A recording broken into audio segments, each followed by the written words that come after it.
We'll start right here then, mate. Well, look, welcome to episode 3. We are, what, week 3? Week 2, week 3. How Episode many, three. how many of these? Episode 3. So, yeah, Yeah, welcome to episode 3. And let's just bump straight into it. Clearly, look at the scarf, look at the man, look at how happy he is. Tell me about it. You went on the weekend, I did.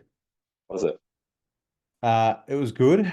But all I could think in the back of my mind, this is the same old Bombers. Just the Yeah. whole game, like simple skill errors, poor decision making, um, just not really wanting to be in the contest. Like it just didn't feel like it was any different to the Bombers I've watched for the last, at least few years, Yeah. where we're competitive, but we're just not that at that level yet where we need to be if we want to Yeah. play slash win finals. So Yeah. what can you do? It was a good win Well, though. I'm like I happy to get the said 3 points. I was going to say, yeah, look, like I said when we had our win, and it wasn't the greatest win, and against Richmond, but it was, look, it was a great win for us. But you're right. You go, I want to see different signs, Hmm. but I need to be happy with the points. And I think, yeah, look, at least you've won, and I think importantly, like you actually sent me the AFL article, which explained how the average ages basically of the two teams were parallel, that the average games were parallel between you and Hawthorn. So you're in Yeah. really similar positions to them. But then to actually beat them the way you did, and actually beat them by kicking away from them when they reduced the margin down to the Hmm. lowest margin in that last quarter, to then get a bit of that momentum that builds from Saturday into Sunday, Sunday into Monday, Tuesday. Now and now the season's away, everyone's got momentum, everyone's feeling good, and you beat Hawthorn. So that also feels good as a supporter, I'm sure. But Yeah, unfortunately, yeah, like I said, just it seemed like the simple skill errors, just not hitting the targets, fumbling around with handballs when we could have just kicked our way out of a congested passage of play. Um, yeah, it didn't seem very promising, if that makes any sense. yeah. So, Well, I was in the midst of moving furniture around Perth as I was on the weekend, driving in a rented moving truck, and as I was listening to the footy, mhm. thinking of you, and I messaged you good luck, and your message at the start of the game was I'm not feeling good, but from the start you guys seemed to sort of have the game on your terms, at least the way that the radio call was going, and then it sort of kept kept going throughout the game, and it sounded very positive from Essendon, and it Yeah, sounded look, like just a good win, and obviously radio. But then when you sent through the video, and I'm sure we'll put them up now, and we'll put it over the top. Yeah, some of the passages of play that you've actually captured shows kind of sloppy kicks, just getting a ball, kicking in high, dumping it, dropping marks, missing handballs, and then you go, oh, maybe the radio made it sound like a very, a normal classy footy affair, but yeah. actually it was a pretty scrappy kind of day from both sides where they're missing targets. Yeah, I think I spent most of the game watching it with, you know, a sense of like frustration and disappointment. There were definitely Mm. moments of happiness and excitement and all that sort of stuff. Yeah, we kicked well, which was really good. But Mm. like, it would have been a very different Yeah, story if Hawthorn kicked straight. Like they yeah, scored more behinds than they did goals, and ultimately that's probably what cost them the game. So yeah. Well, they obviously had more scoring shots than you guys did, and like you yeah, said, it was some inaccurate kicking, um, and not from necessarily difficult chances, but yeah, if they were ahead, maybe it changes the way that you guys, approach the game, and play with a bit more dare and that sort of thing. yeah. Obviously, you can't control the points and the behinds, but it's, yeah, at least you guys did kick straight from your own end. And I'll just ask you one more specific question about it. Mhm. Obviously, there's been a lot of chat about Archie Perkins this week, and we'll talk a bit more with Darcy Parish coming back into the side this week and how that might look going forward. But the thing that sort of captured me out of it was Stringer, Jakey Stringer, staying up forward, kicking Mm. 4 goals. You win by basically 4 goals. So really, he's the difference. Now, Mhm. yes, he could have had a good game out of the middle, but then kicked it to whom, and then who would have kicked your goals? And I don't think Archie Perkins is kicking 4 goals if he's playing solely as a half-forward flanker. So what did you Yeah. think of that Jake Stringer solely in the forward line for the game and actually bobbing up and kicking 4 goals and almost playing like that Toby Green role, which is game-changing, but solely in the forward line?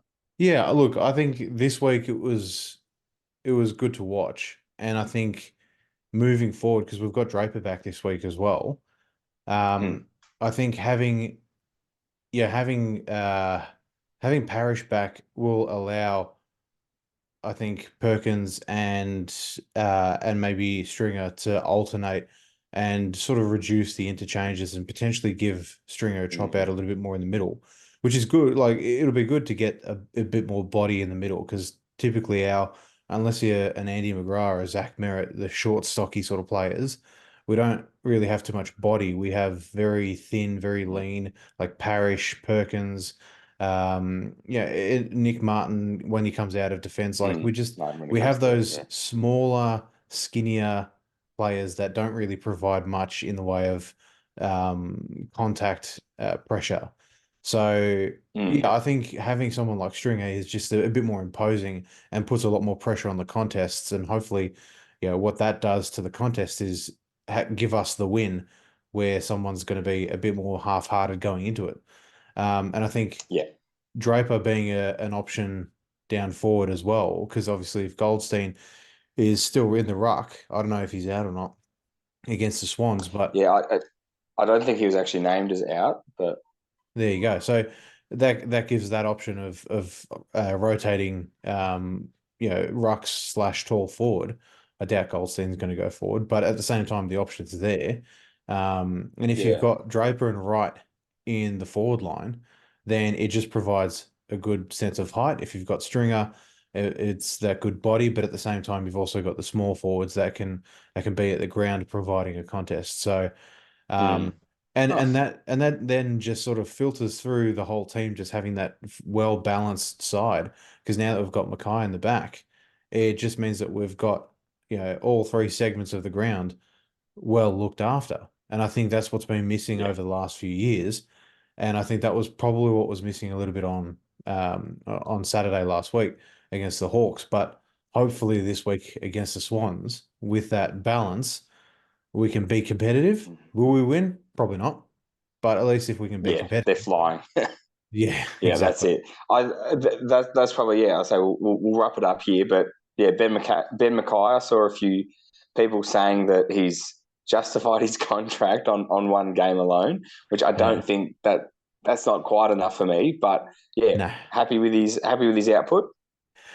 Yes, I think he definitely proved his worth and provided a really good option. And obviously, yeah, I think he played a lot better than a lot of our other backs have in the past. So it was a good option. Yeah, So no, good. And I know you've obviously had a few injuries, but we'll probably talk about that more in with the Swans. But as I mentioned earlier, that I was moving on the weekend, so I didn't get to watch I was my gonna game say, live, but I got yeah. to Did you live at through a least watch a heart attack replay? again.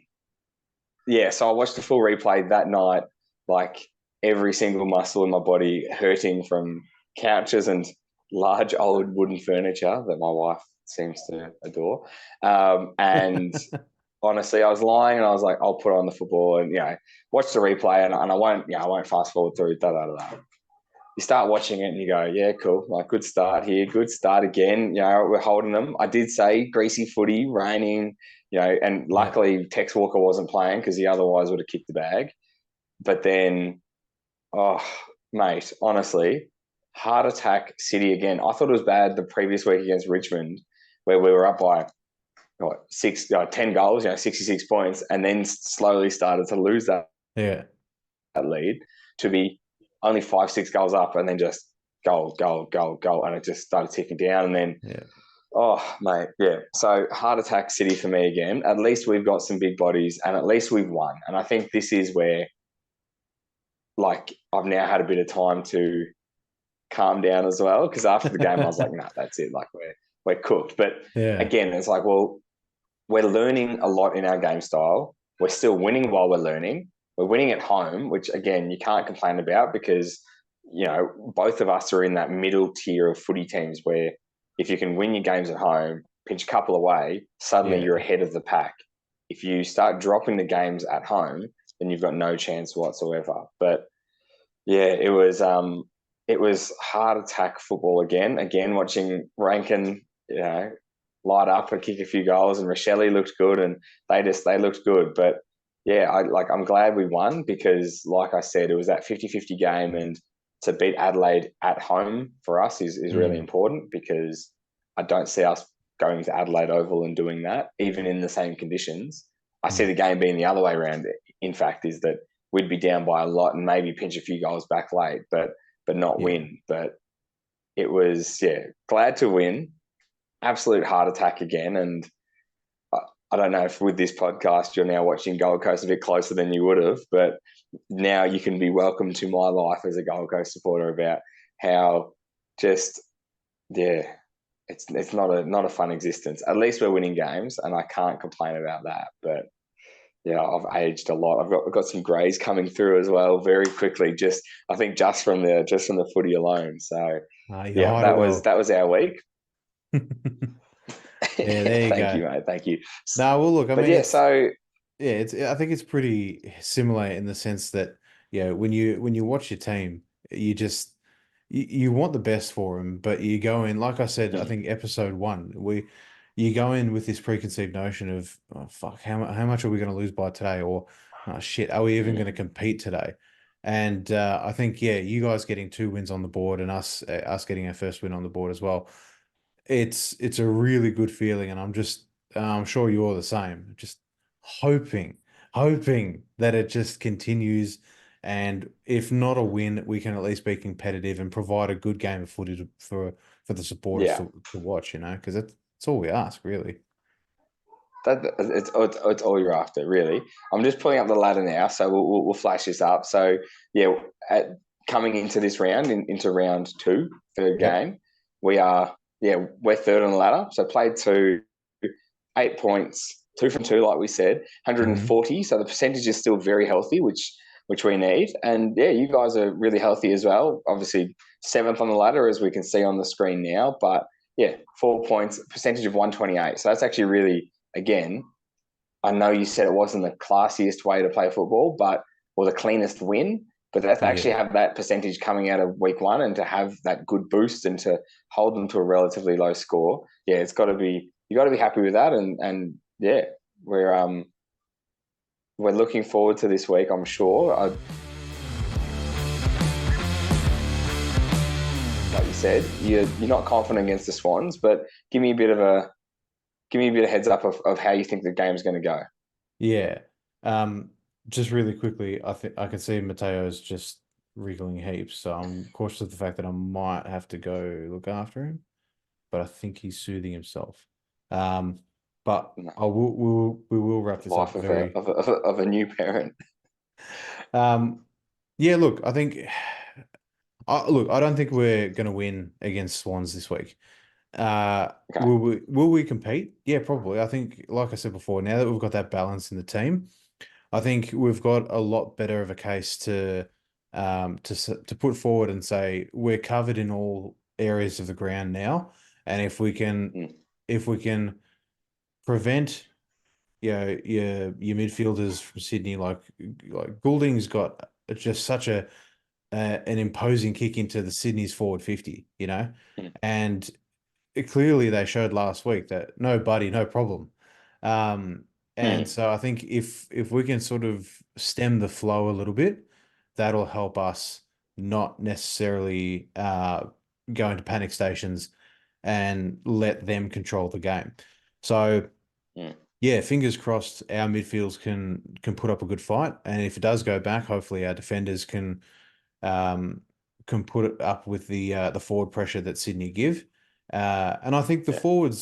the forwards are pretty well versed in the fact that I think they can do a good job against most defensive teams.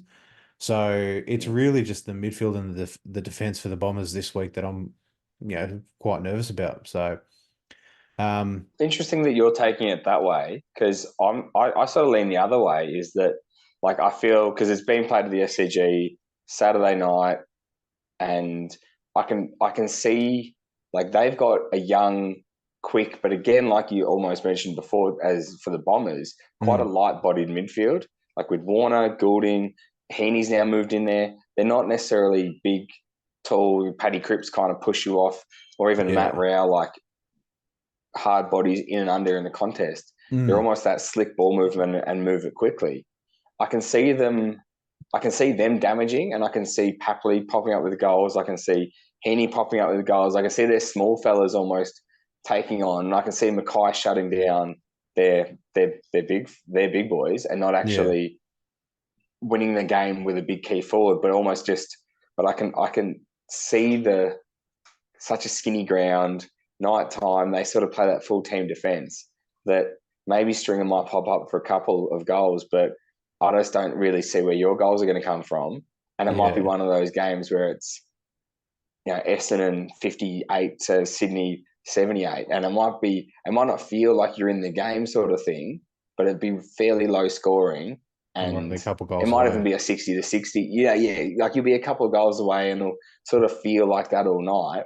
But like a fairly sort of slow scoring first quarter, maybe slow scoring game or low scoring game as well. But just it'll be all the small guys bopping up, sort of kicking goals. But in the end, like even though it's all light bodied midfielders, they just move so well as a team together. Mm. I think Draper back against Grundy is going to be a good difference, and that might be your one weapon is to then have Goldstein and Draper both playing, able to smash Grundy in that, win that clearance battle. If you can win that, I don't see your skills as a midfield being better than the Swans midfield. But if you can keep that ball trapped in your forward half, it'll be. I can see it being a low scoring affair, maybe 2 or 3 goals, but you never know going into that last quarter. If you guys have arm wrestled it to 55-50, there's a chance where it's a couple of lucky kicks and you might be in it when the siren comes. So, yeah, you're 100%. right. It would be a surprise for Essendon to win. But I think we're seeing this year, I mean, Fremantle absolutely nagged Brisbane on the weekend. So, if Yeah. anyone's 5% off, 10% off, there's a chance to lose even anywhere in the country. That's it. Yeah, I mean, at the end of the day, it's yeah, like you said, it's just who wants it more on the day. But before we finish up, what's your take this Sunday? Marvel, the doggies, how the Sun's gonna go. Ballarat actually, near Mars Stadium. Is We're, it? we're Oh, it's up in the winter. So I yeah, saw we are M, away. I assumed it was don't know, Marvel. just different sponsors. Yeah, no, Yeah. no. So we're up in the Ballarat. Cold game, massive wind, different conditions. I would like to think that we beat the Bulldogs. I would like us Okay. to beat the Bulldogs because they just didn't play well last week. I don't know if they've got their selection right. They're yeah, I don't know. They're in a weird sort of pattern at the moment where they've got a very talented side, Hmm. but just don't seem to be getting it right at the right time. If we can go 3-0, I'll be absolutely beside myself. Yeah. But but yeah, it's gonna be a tough assignment down there. Cold. Yeah, I can see us struggling to not necessarily move the footy, and our half back line seems to just we've picked put Alex Sexton down there and Will Powers playing really well. We'll see how we go. The exciting news though coming out today, and what I'm very eagerly awaiting is Jed Walter, our number one pick from last year, number Yeah, 3 nice. overall, has been named for his debut. So broke his collarbone preseason, but he's going to be an absolute superstar. So we'll see. Yeah, we'll see how he handles it. Moves like Charlie Curnow, 195 centimeters, golden tan. I mean, mate, Yeah. what more do you want in a key forward? So, Well, from the Gold well, Coast, what and else he's do you expect? running out next to Ben King. So, no, Yeah. it's not going to be a. But then I see we haven't dropped Casbolt or anything. So I think it looks like we're going in with quite a tall side. So I think that might actually be one of our Mm. downfalls in a wet, greasy Ballarat game. So no, we'll see how it goes. And yeah, like that's probably our wrap up for this week. The last thing that we want to say though is, what do you think of the the Tassie team? Well, I don't know about you, but I splashed out $10 to become a founding member. Oh, you became a fan. You became a member. Oh, well, I thought, why not? Fuck it. Tassie team. It's a brand new state. At least with like Tassie, it's yeah, uncharted territories in a way. I know Hawthorn used to play home games there and stuff like that every now and then, but with Gold Yeah, Coast, there was already Brisbane, GWS already Sydney. Tassie's yeah, a new sort of crying out.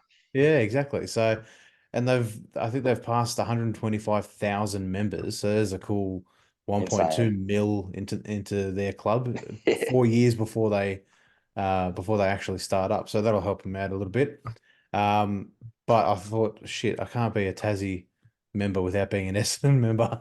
So I became an Essendon member as well, but only a digital member. Hey, What can you do? hey, look that's all that counts. Now living over here and as remote as I am, I'm a digital member of the Suns, so I won't be Nice. physical games, but you get your KO subscription, and yeah, no, it works out pretty well, and again boosts the numbers. So yeah, I'll when my polo arrives, I'll slap that one on. But Nice. now look for now, mate. Thank you again for another week. Good luck on the weekend. And to you. Wish you guys well against Sydney. Wish you well with the again with the little fella. Hopefully he's sleeping well and settling um yeah, He's still hopefully wriggling, so I think I'm in for a rough night as of recording this, but we'll see. And all the best to that's you and it. your Well, family, look, mate. thank Off the you. re Yeah, look, two new jobs new job for you, new job for me, and yeah. all lots of changing. But look, the constant is we've got footy, and our teams may go back to losing. So at least we can roll back into the standard operations. But look, Yeah. again for another week. Thank you very much, mate. It's been great chatting to you, and yeah, all the best. Thanks, mate. You too. Talk to you soon. Cheers.